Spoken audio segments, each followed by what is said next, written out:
জ্যোতিপ্রিয় মল্লিক কেন হাসপাতালে তাকে ভর্তি করানো হয়েছে এটা জানতে চাই। হাসপাতালকে চিঠি, বাইপাসের বেসরকারি হাসপাতালকে চিঠি, এনফোর্সমেন্ট ডিরেক্টরেটের। এই বিষয়ে আমরা বিক্রমের কাছ থেকে আরো তথ্য নেব। বিক্রম, ঠিক কি জানা যাচ্ছে, কি জানতে চেয়েছে ইডি, কি খবর পাচ্ছ?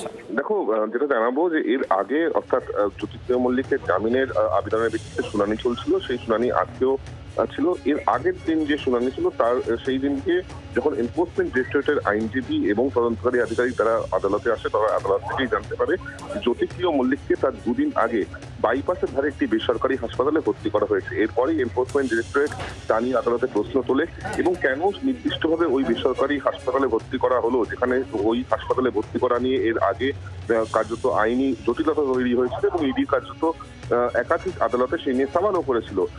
এই পরিপ্রেক্ষিতে আজকের যখন জ্যোতিপ্রিয় মল্লিকের জামিনের আবেদনের ভিত্তিতে শুনানি চলছিল, সেই সময় কিন্তু জেল কর্তৃপক্ষের তরফ থেকে জানিয়ে দেওয়া হয় যে জ্যোতিপ্রিয় মল্লিককে ইতিমধ্যেই ডিসচার্জ করা হয়েছে এবং তিনি এই মুহূর্তে প্রেসিডেন্সি জেলেই রয়েছেন এবং প্রেসিডেন্সি জেল থেকে কার্যত ভার্চুয়ালি হাজির ছিলেন জ্যোতিপ্রিয় মল্লিক এবং তিনি তার শারীরিক অবস্থা এখন স্থিতিশীল রয়েছে, এমনটাই কিন্তু জানানো হচ্ছে। অপরদিকে এনফোর্সমেন্ট ডিরেক্টরেটের তরফ থেকে যেটা বলা হচ্ছে যে যেহেতু জামিনের আবেদনের শুনানি চলছে, সেক্ষেত্রে যাতে মেরিট অনুযায়ী এই শুনানি করা হয়, সেই আবেদন কিন্তু এনফোর্সমেন্ট ডিরেক্টরেটের তরফ থেকে রাখা হয়।